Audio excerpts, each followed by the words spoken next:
آپ میں سے اکثر جو ہمارے یہاں پہ موجود ہیں آپ نے دیکھا ہوگا کبوتر رکھنے کا شوق ہے کسی کو؟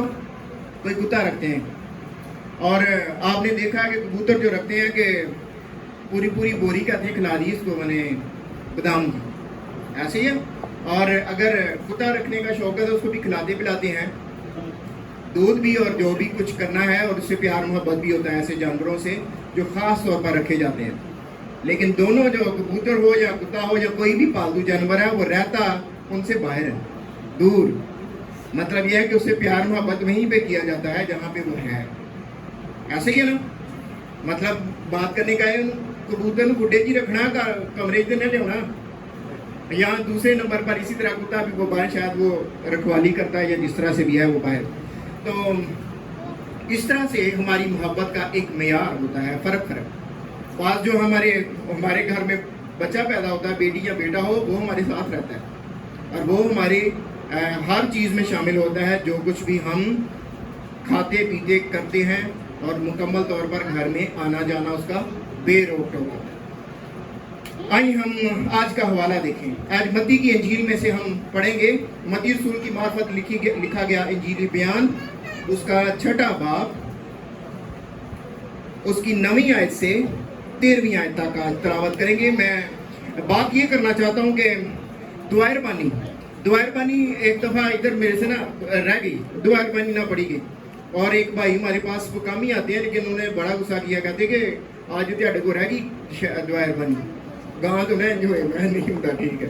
لیکن آج ہم دعائر بانی سیکھیں گے کہ دعائر بانی پڑھنا ہم بہت زیادہ ضروری سمجھتے ہیں، لیکن اس پر غور کرنا اس سے زیادہ ضروری ہے۔ شاید صرف ہم زبان سے کہنا چاہتے ہیں، لیکن یہ دعا جو ہم کر رہے ہوتے ہیں کبھی اس پہ غور نہیں کرتے کہ ہم یہ دعائر بانی پڑھی ہے تو یہ کیا، اس کا مطلب کیا ہے۔ آئے ہم اس والا کو پڑھیں، متی کی انجیل اور اس کا 6واں باب 9ویں سے 13ویں آیت تک۔ بھائی اسٹیفن ہماری رہنمائی کریں۔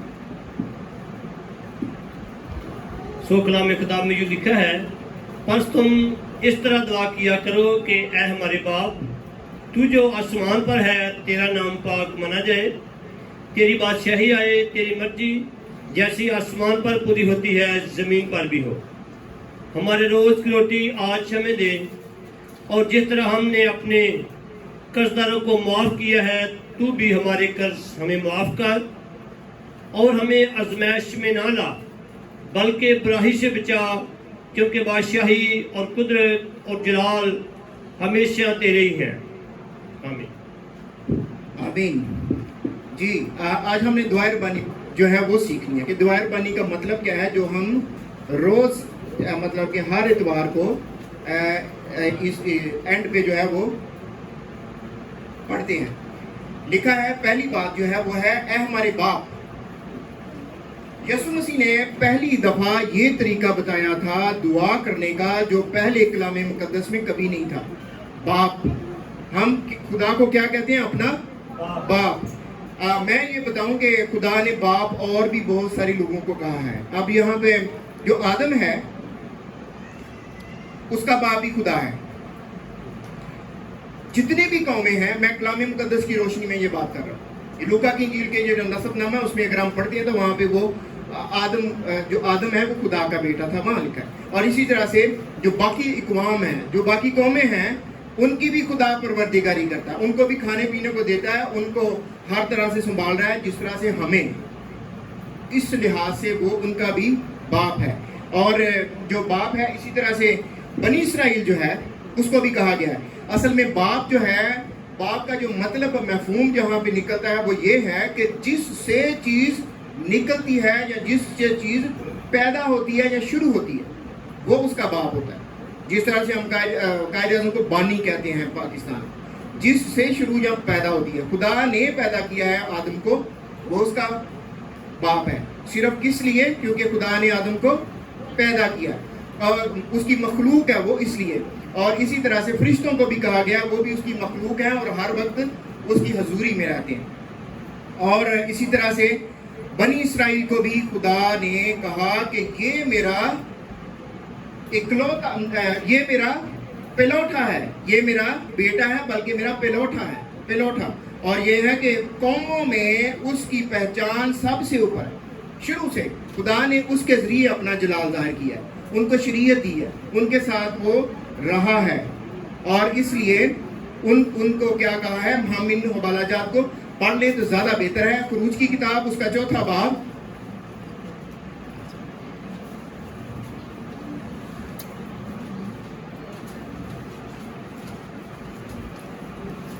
ہاں جی، یہ خروج کی کتاب کے 4 باب کی آیت ہے ہمارے پاس 22ویں۔ اور تو فرعون سے کہنا کہ خداوند یوں فرماتا ہے کہ اسرائیل میرا بیٹا بلکہ میرا پلوٹا ہے، میں تجھے کہہ چکا ہوں کہ میرے بیٹے کو جانے دے۔ یہاں پہ اس کو کہا گیا ہے بیٹا، اس کا مطلب ہے خدا اس کا باپ ہوا۔ اور میں ایک اور حوالہ استثناء کی کتاب کا 1 باب اس کو بھی پڑھنا چاہتا ہوں۔